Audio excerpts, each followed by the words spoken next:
You are looking live at a view of Eon Space's first Scorpius crew capsule atop an Auriga Max launch vehicle as it awaits its first orbital flight test just over 5 minutes from now. Good morning and good evening from our headquarters in California. My name is Kimberly and I am an integration manager here at ASC.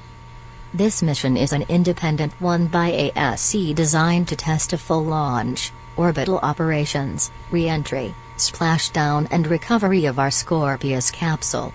We will be bringing you live commentary from our headquarters as well as the Space Launch Complex 3 site where this event is occurring today.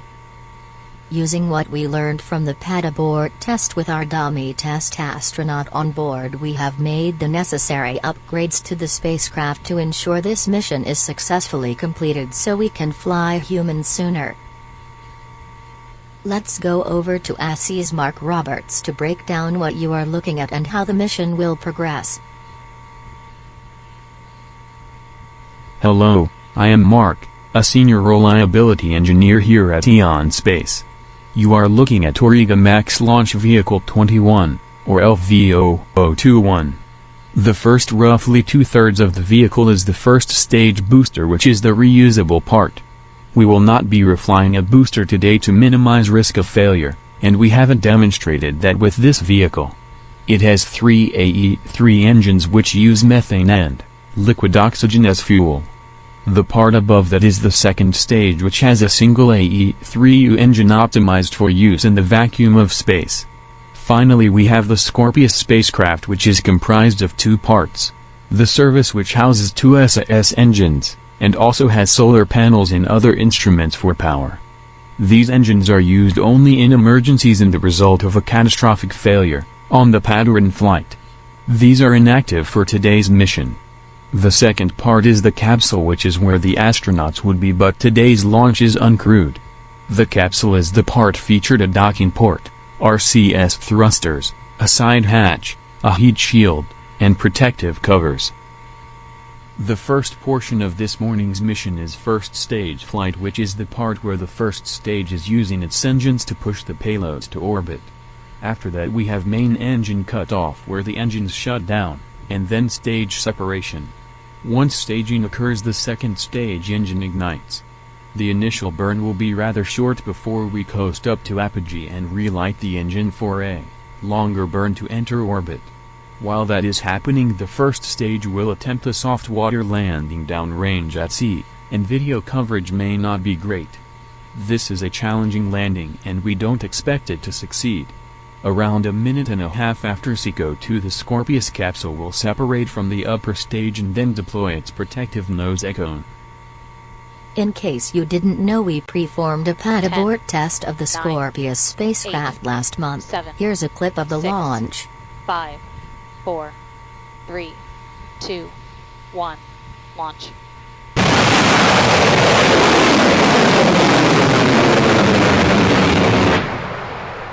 Right now, Engine 150 meters per second. Slightly below nominal. Trunk deploy. We're over 1 kilometer.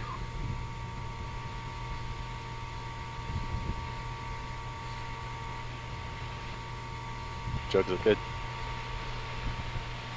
The flight was highly successful and we plan an in-flight abort test in coming weeks following this mission. Right now let's listen in and watch as Auriga Max Launch Vehicle 21 takes Scorpius Graceless into low Earth orbit. Ground gas closeout is complete.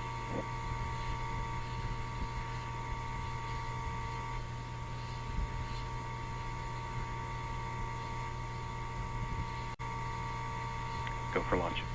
Stage 2 is pressing for flight.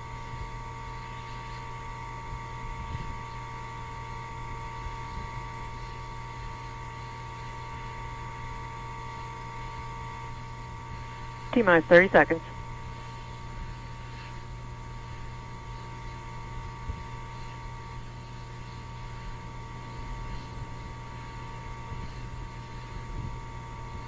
Stage 1, pressing for flight. T-minus 15 seconds. 10, 9, 8, 7, 6, 5, 4, 3, 2, 1, 0. Ignition. Liftoff.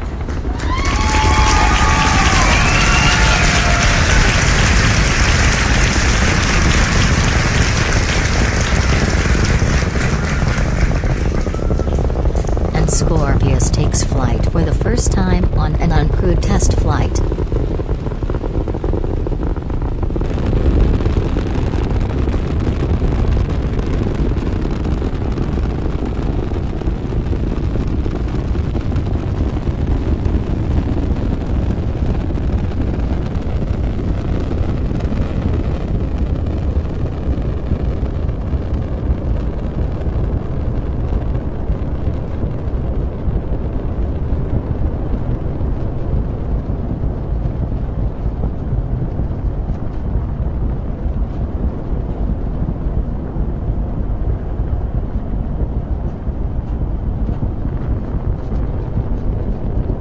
Beautiful shots of Earth as we ascend towards space.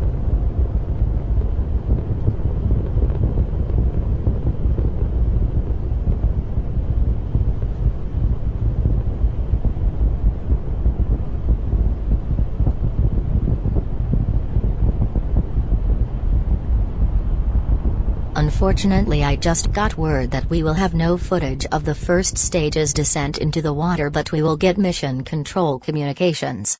Right now we're coming up on stage separation and second stage ignition.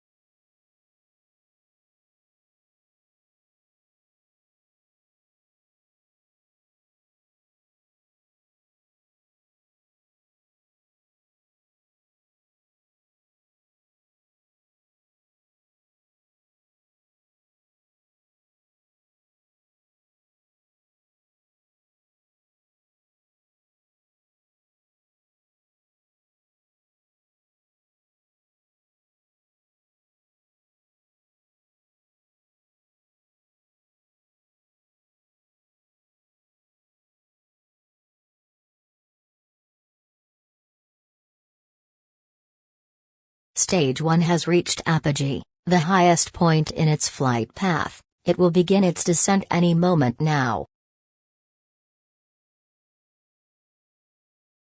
Next up for the first stage's landing procedure is the entry burn. We do this to slow the vehicle down so it doesn't burn up on the atmosphere or get destroyed via aerodynamic forces. Let's take a moment to review/explain the Scorpius capsule. It features 4 rotating seats, each custom fitted for the astronaut who will occupy the seat. There are 3 large windows, one on each side of the capsule and one on the side hatch. They provide amazing views of Earth while on orbit. The entire spacecraft is autonomously operated, meaning little to no human control is required. There is the ability to control it manually if the autonomy happens to fail. There is plenty of space for our crew to float around and to store objects. We have many procedures in place to make sure the craft is very safe, including backup life support systems and multi-step recovery pressing. It is truly a next-generation spacecraft designed around comfort, safety, functionality and reliability. The second stage engine has successfully cut off. The stage and Scorpius are coasting before the engine relights. On a side note, the first stage landing burn should begin shortly.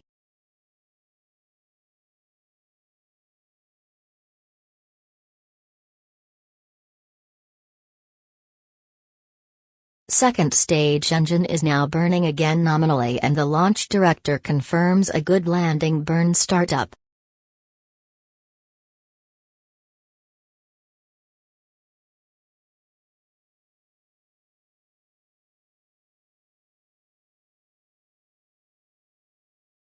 Stage 1 has splashed down, thank you B5103.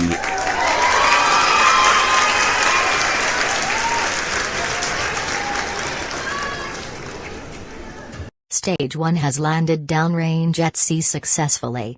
This is a major step forward in our marine recovery program.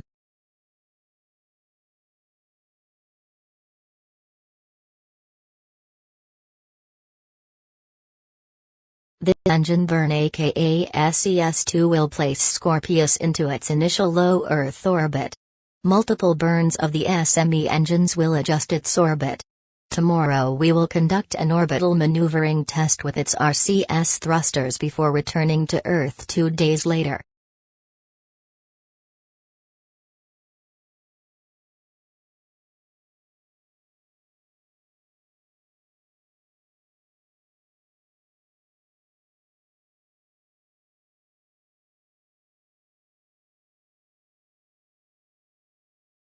Orbit will be achieved any second now.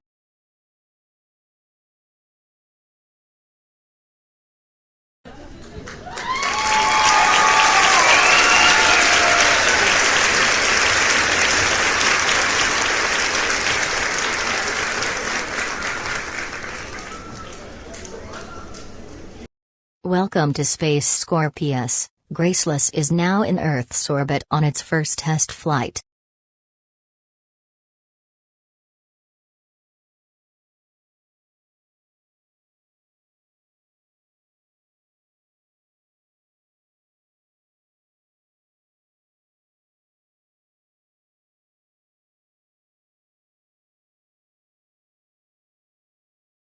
Now that Scorpius is in orbit, we are now waiting on deployment of the spacecraft from the upper stage.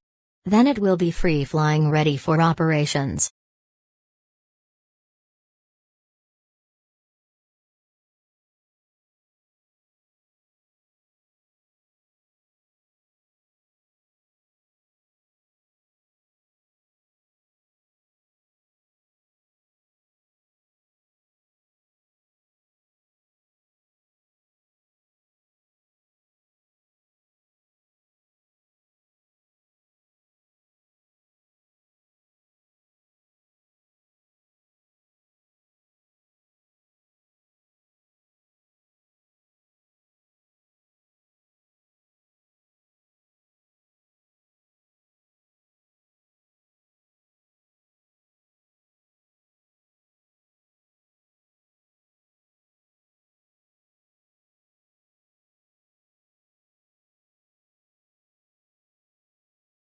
Spacecraft separation confirmed. This brings out webcast to a close. Thank you for joining us and see you tomorrow for some SME testing.